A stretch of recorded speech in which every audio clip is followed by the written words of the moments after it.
What if the reason you are crying every night is not because God forgot you, but because someone close to you is secretly fighting your happiness? Adaobi was not barren. She was not cursed. She was not sinful. She was simply hated. For 5 years, she cried alone in the bathroom so her husband would not hear her pain. For 5 years, she watched other women carry babies, while her arms remained empty. But what she didn't know was that the person calling her my daughter during the day was the same person who buried her motherhood at night. And when her husband finally said the word leave, she walked out into the rain, not knowing that heaven had already decided to fight for her. This is not just a story about a woman who couldn't give birth. It is a story about jealousy, about betrayal, about tears God refused to ignore. Stay with me, because what happened next will shock you. In the small village of Umuoka, there lived a young woman named Adaobi. She was not rich. She was not proud. She only had one dream: to love her husband and build a happy home. When she married Emeka, she believed her prayers had been answered. On their wedding night, she held his hands and whispered softly, "I promise to stand with you in everything."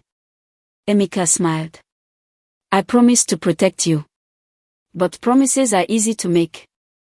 Life is what tests them. Emeka's mother, Mama Ifunanya, had raised him alone after her husband died.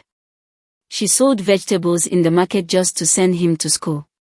She suffered for him. She lived for him.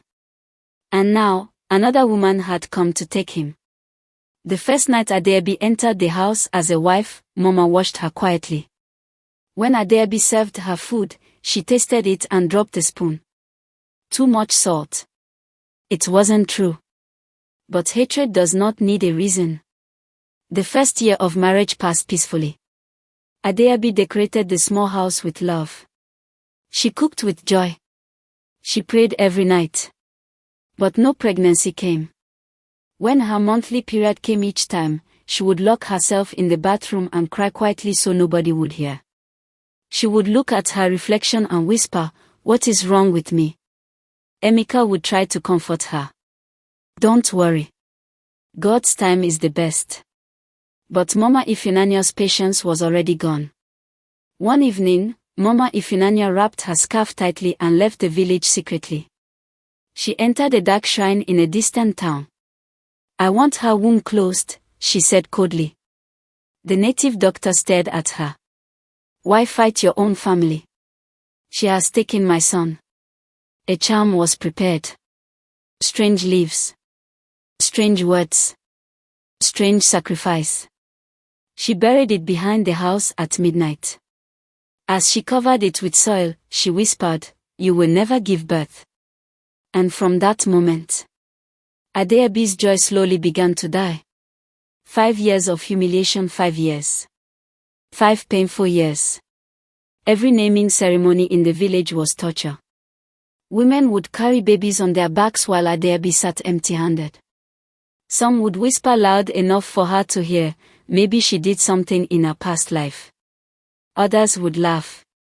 Each month, she would buy baby clothes secretly, then hide them again in tears. She fasted until she fainted. She prayed until her voice became weak. The hospital confirmed, there is no medical problem. But the problem was not medical. It was wickedness. One night, after another argument, Mama Ifunanya shouted, "A barren woman has no place in my house." Emeka was tired of the pressure. Tired of the whispers. Tired of defending her. He looked at Adaobi with eyes that no longer held warmth. Maybe my mother is right." Those words broke her more than anything. "Emeka, please," she cried, holding his shirt. "Don't do this." But he removed her hands. "Leave." No shouting. No fighting. Just one cold word. "Leave." She packed her small bag slowly, tears falling on her clothes. As she stepped outside, heavy rain began to fall. It was as if heaven itself was crying with her. She walked through the village in the rain, soaked, alone, rejected. And the man who promised to protect her closed the door. Adaobi moved into a small single room in another town. Some nights she had no food. Some nights she slept on the floor. But every night she prayed, God, if I have done wrong, forgive me. But if I am innocent, fight for me. One night, while crying deeply, she felt something lift from her body. Peace entered her heart for the first time in years.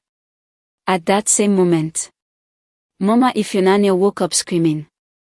She dreamed of fire burning her backyard. She saw the charm melting.